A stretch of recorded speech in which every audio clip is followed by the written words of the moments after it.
शनैश्चराय शान्ताय सर्वाभीष्टप्रदायिने शरण्याय वरेण्याय सर्वेशाय नमो नमः। सौम्याय सुरवन्द्याय सुरलोकविहारिणे सुखासनोपविष्टाय सुन्दराय नमो नमः। घनाय घनरूपाय घनाभरणधारिणे घनसारविलेपाय कज्योताय नमो नमः। मन्दाय मन्दचेष्टाय महनीय गुणात्मने मर्त्यपावनपादाय महेशाय नमो नमः। छायापुत्राय सर्वाय शरतूणीरधारिणे चरस्थिरस्वभावाय चञ्चलाय नमो नमः। नीलवर्णाय नित्याय नीलाञ्जननिभाय च नीलाम्बरविभूषाय निश्चलाय नमो नमः। वेद्याय विधिरूपाय विरोधाधारभूमये वेदास्पदस्वभावाय वज्रदेहाय ते नमः। वैराग्यदाय वीराय वीतरोगभयाय च विपत्परम्परेशाय विश्ववन्द्याय ते नमः।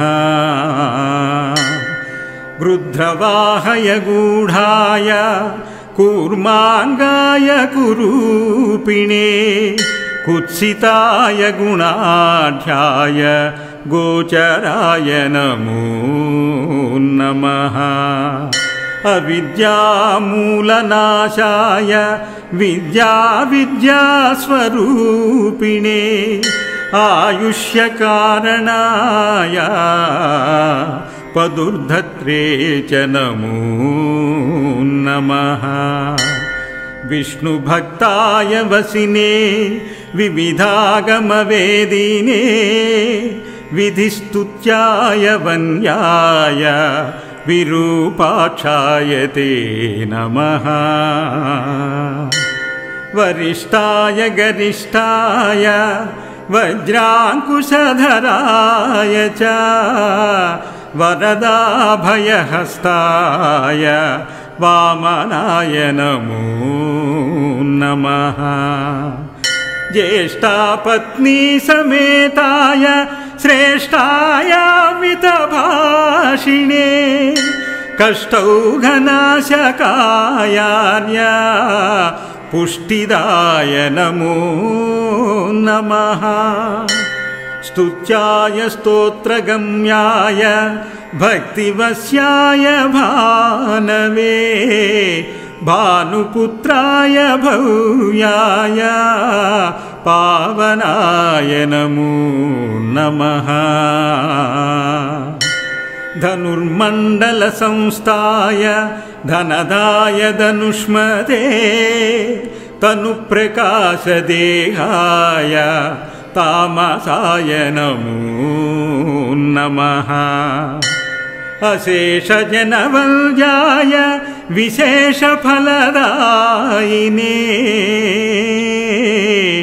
वशीकृतजनेशाय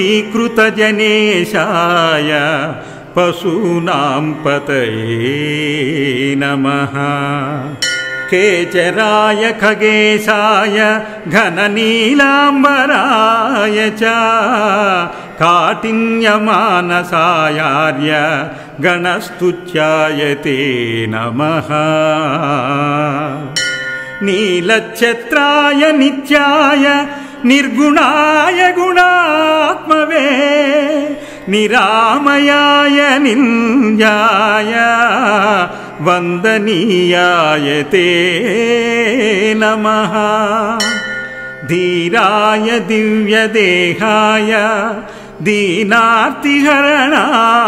च दैन्यनाशकराय आर्यजन गण्याय ते नमो नमः। क्रूराय क्रूरचेष्टाय कामक्रोधधराय च कलत्रपुत्रशत्रुत्व कारणाय नमो नमः। परिपोषितभक्ताय परभीतिहराय च भक्तसङ्घमनोभीष्टफलदाय नमो नमः। इत्यं शनैश्चरसेव्यौ नाम्नामष्टोत्तरं शतं प्रत्यहं प्रजापल्मरत्यः दीर्घमायुरवाप्नुयात् इति शनि अष्टोत्तरशतनामस्तोत्रं सम्पूर्णम्।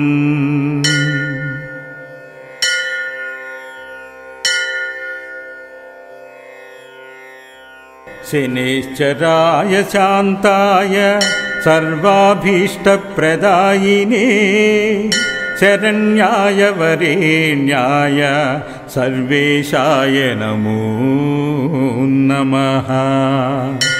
सौम्याय सुरवन्द्याय सुरलोकविहारिणे सुखासनोपविष्टाय सुन्दराय नमो नमः। घनाय घनरूपाय घनाभरणधारिणे घनसारविलेपाय कज्योताय नमो नमः। मन्दाय मन्दचेष्टाय महनीय गुणात्मने मर्त्यपावनपादाय महेशाय नमो नमः। छायापुत्राय सर्वाय शरतूणीरधारिणे चरस्थिरस्वभावाय चञ्चलाय नमो नमः।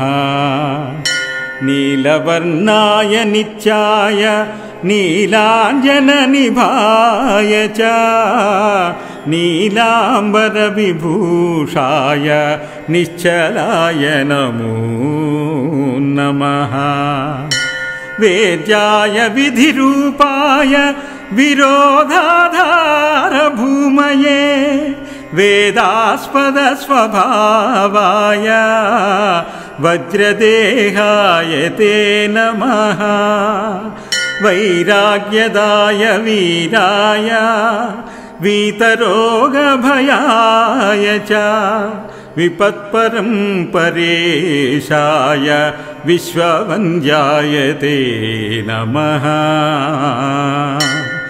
गृध्रवाहय गूढाय कूर्माङ्गाय कुरूपिणे कुत्सिताय गुणाढ्याय गोचराय नमो नमः। अविद्यामूलनाशाय विद्यास्वरूपिणे आयुष्यकारणाय पदुर्धत्रे च नमो नमः। विष्णुभक्ताय वसिने विविधागमवेदिने विधिस्तुत्याय वन्याय विरूपाक्षाय ते नमः। वरिष्ठाय गरिष्ठाय वज्राङ्कुशधराय च वरदाभयहस्ताय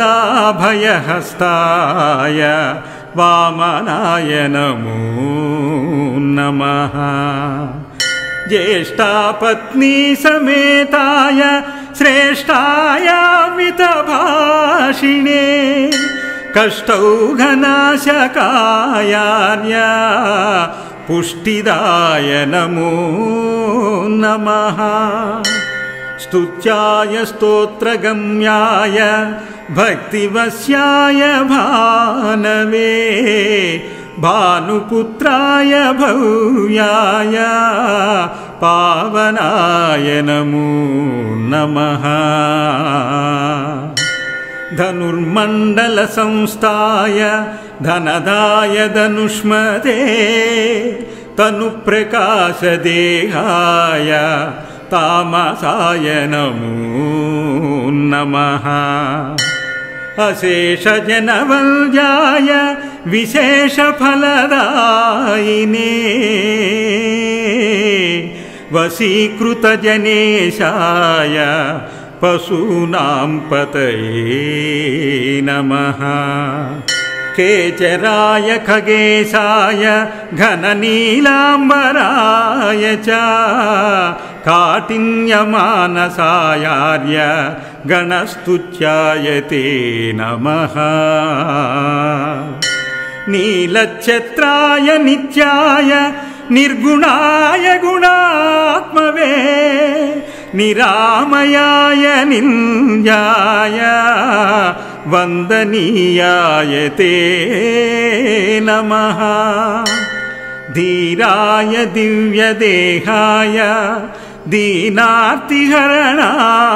च दैन्यनाशकराय आर्यजन गण्याय ते नमो नमः। क्रूराय क्रूरचेष्टाय कामक्रोधधराय च कलत्रपुत्रशत्रुत्व कारणाय नमो नमः। परिपोषितभक्ताय परभीतिहराय च भक्तसङ्घमनोभीष्टफलदाय नमो नमः। इत्यं शनैश्चरसेद्यौ नाम्नामष्टोत्तरौ शतौ प्रत्यहं प्रजापल्मरत्यः दीर्घमायुरवाप्नुयात् इति शनि अष्टोत्तरशतनामस्तोत्रं सम्पूर्णम्।